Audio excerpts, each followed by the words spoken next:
آج ہم حضور صلی اللہ علیہ وسلم کے اخلاق کے بارے میں جانیں گے. حضور کی شان کیا ہے, عظمت کیا ہے.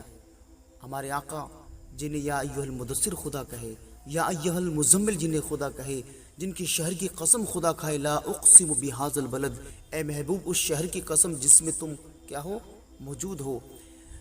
جو جن کے بارے میں خدا انہیں نذیر کہے, سراجا منیرہ کہے, جن کے بارے میں خدا فرمائے انا اعطیناک الکوثر, اے محبوب ہم نے تم کو کوثر عطا فرمایا. اس نبی کی شان کے کیا کہنے. ان کے اخلاق کے بارے میں کچھ میں پیش کروں گا, توجہ سے سنیں اور پورا ضرور سنیں. حضور صلی اللہ علیہ وسلم کی محبت میں سیدنا سعد بن ہشام رضی اللہ تعالی عنہ سیدنا عائشہ صدیقہ رضی اللہ تعالی عنہ کے پاس آئے اور عرض کی مجھے حضور کے اخلاق کے بارے میں بتائیے. سیدنا عائشہ صدیقہ رضی اللہ تعالی عنہ نے فرمایا حضور کے اخلاق کان خلقہ القرآن, حضور کا اخلاق تو قرآن تھا. کیا تم نے یہ آیت نہیں پڑھی وَإِنَّكَ لَعَلَى خُلْقٍ عَظِيمٍ, ترجمہ کنز الایمان, اور بے شک تمہارے خوب و بڑی شان کی. یعنی میں اپنے انداز میں اس کا ترجمہ کروں, یعنی بے شک اللہ نے تمہاری بہت عظیم اور بہت عظیم شان بنائی, تمہیں بے حد مرتبے عطا فرمائے, ایک عظیم شان والا بنایا, عظیم اخلاق والا, عظیم کردار والا بنا کر بھیجا. وَإِنَّكَ لَعَلَى خُلْقٍ عَظِيمٍ, جو حضور کی شان ہے. اس لیے تو اعلیٰ فرماتے ہیں تیرے خلق کو حق نے عظیم کہا, تیری خلق کو حق نے جمیل کیا. کوئی تجھ سا ہوا ہے نہ ہوگا شہاں, تیرے خالق حسن و ادا کی قسم.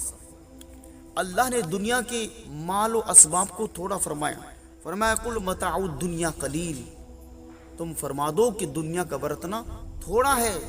حالانکہ دنیا میں بہت سی نعمتیں ہیں, چاند, سورج, ہوا, پانی, سمندر, یہ سب خدا کی نعمت ہے. یہ تمام طرح طرح کے پرندے, یہ جانور دودھ دینے والے جانور ہیں, کچھ کو انسان کھاتے ہیں یعنی حلال جانور ہیں, کچھ انسان فائدہ اٹھاتے ہیں, سواری کرتے ہیں, اور طرح طرح کی نعمتیں, ایسی نعمتیں, ان نعمتوں کا شمار کرنا مشکل ہے. لیکن خدا نے فرمایا قل متاع الدنیا قلیل, دنیا کا ساز و سامان بہت تھوڑا ہے. لیکن تھوڑے ہونے کے باوجود ہم دنیا کی نعمتوں کو گن نہیں سکتے, شمار نہیں کر سکتے. اور وہ نبی جن کے بارے میں اللہ فرمائے انک لعلی خلق عظیم, یعنی ہم نے تم کو ایک عظیم شان کے ساتھ پیدا کیا, عظیم اخلاق کے ساتھ تمہیں پیدا کیا. تو ان کی عظمتوں کے پیروی کیا ٹھکانے ہوں گے جن کی تعریف بیان کرے. ایک عظیم جنہیں کہے, دنیا کی اتنی ساری چیزوں کو خدا نے قلیل کہا, لیکن اپنی نبی کی شان, اپنے کے اخلاق, نبی کے اخلاق کو کہا عظیم اخلاق والا بنا کر بھیجا. وَإِنَّكَ لَعَلَى خُلْقٍ عَظِيمٍ.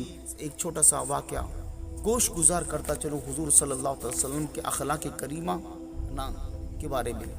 سیدنا امام حافظ ابو نعیم احمد بن عبداللہ اصفہانی فرماتے ہیں سیدنا زید بن ثعلبہ جو کہ ایک یہودی عالم تھے, حضور صلی اللہ علیہ وسلم نے ان سے کچھ کھجوروں کا سودا کیا, اور معاہدے کے مطابق ابھی ایک دن باقی تھے کہ ان کھجوروں کو واپس کیا جاتا. تو جو یہودی عالم تھے سیدنا زید بن ثعلبہ ایمان لانے سے پہلے حضور صلی اللہ علیہ وسلم کے پاس آئے. حضور صلی اللہ علیہ وسلم ایک مجمع میں موجود تھے. حضور صلی اللہ علیہ وسلم کے پاس آئے تو حضور کا دامن پکڑ کر ایک دم تلخ لہجے میں, ایک دم بے ادبی والے الفاظ میں حضور سے بولے اے محمد, تم نے ابھی تک میری کھجور واپس نہیں کی ہے, تم نے ابھی تک اپنا وعدہ پورا نہیں کیا ہے. اور عبد المطلب کی اولاد کا یہی حال ہے کہ وہ لے لیتے ہیں اور حق لوگوں کا ادا نہیں کرتے. جب یہ گستاخانہ گفتگو عمر رضی اللہ تعالیٰ نے سنی, انہوں نے کہا اے زبان سنبھال کے بات کرو, حضور صلی اللہ تعالی وسلم کا ادب مجھے معنی ہے, ورنہ میری تلوار تیرے سر کو تن سے جدا کر دیتی. حضور صلی اللہ علیہ وسلم نے جب عمر کو غضبناک حالت میں دیکھا فرمایا عمر یہ کیا کر رہے ہو؟ آقا یہ آپ کی بے ادبی کر رہا ہے۔ حضور نے فرمایا تمہیں تو یہ چاہیے تھا کہ مجھے ترغیب دیتے کہ میں اس کا مال جلد سے جلد ادا کروں، اور اسے تم سمجھاتے کہ تقاضا نرمی سے کرنا چاہیے، اور اس کام میں تم ہم دونوں کی معاون ثابت ہوتے، مدد کرتے۔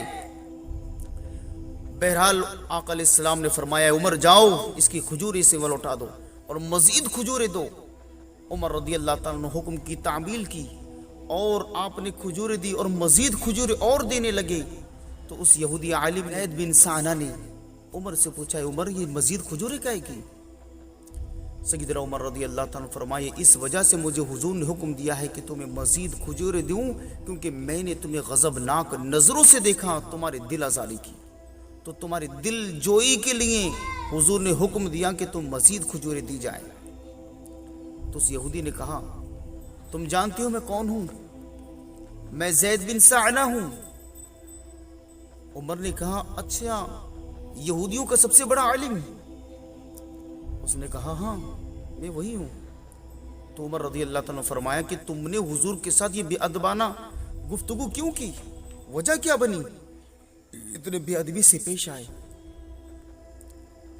تو اس یہودی عالم نے کہا جو کیا ہے بعد میں ایمان لے آئے تھے، سیدنا زید بن سعنہ نے کہا کہ اصل بات یہ ہے کہ میں نے تورات میں پڑھ لکھا تھا، حضور کی تمام نشانیاں دیکھی، تمام نشانیاں حضور کے اندر موجود، لیکن دو باتیں میں کیا ہے انہیں آزمانا چاہتا تھا جو میں نے تورات میں پڑھی تھی۔ نمبر ایک تو یہ کہ میں نے یہ پڑھا تھا کہ جو آخری نبی ہوگا اس کی نرمی جہالت پر غالب آ جائے گی، جو اس کے ساتھ جتنی جہالت کرے گا، بے ادبی کرے گا، اس پر وہ نبی گرمی نہیں کرے گا، مطلب کیا اس کا جواب نہیں دے گا، بلکہ اس کا حلم جہالت پر غالب آ جائے گا، سامنے والے کی جہالت پر غالب آ جائے گا، سامنے والا تو بے ادبی کرے گا لیکن نبی نرمی کرے گا۔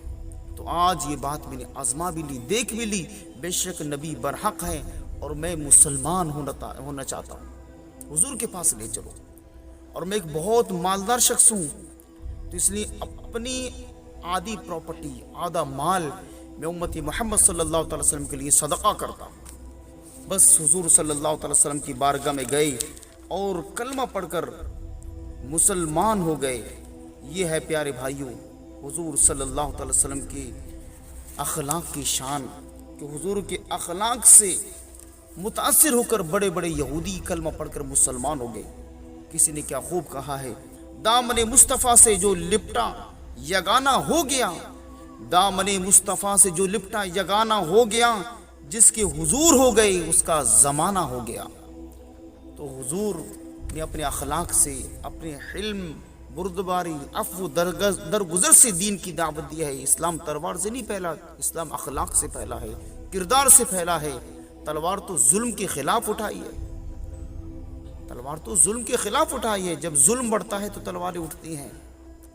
لیکن پیارے بھائیوں جب تک کوئی شخص پیار سے مان جائے تو اسے سمجھانا، پیار سے بتانا یہی بہتر ہوتا ہے۔ لیکن اگر ظالم ظلم کرے، لوگوں کو پریشان کرے، پیار سے نہ مانے، سمجھانے سے نہ سمجھے، تو اس ٹائم اس ظالم کے ظلم کو ختم کرنا ہی انصاف ہوتا ہے۔ بڑی بڑی عدالتیں کیوں بھئی حکم دیتی ہیں مجرموں کو پھانسی لگا دو؟ کیوں؟ وہ ظالم ہے، ان کے ختم نہیں کریں گے، ان کا ظلم بڑھتا رہے گا۔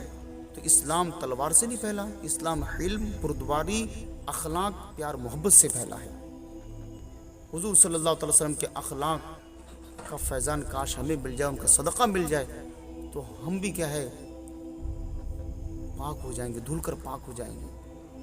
حضور کا اگر کچھ حلم، بردباری کا اگر کوئی ہزاروں میں سے ہزار کا حصہ اگر ہمارے کیا ہے ہمارے چہرے پر پڑ جائے، اس ایک حلم بردباری کی ایک چھیٹا پڑ جائے، تو پیارے بھائیوں ہم پاک ہو جائیں گے، حضور کے سچے غلام ہو جائیں گے۔ اللہ تعالی ہم سب کو نیک عمل کرنے، گناہوں سے بچنے کی توفیق عطا فرمائے۔ السلام علیکم۔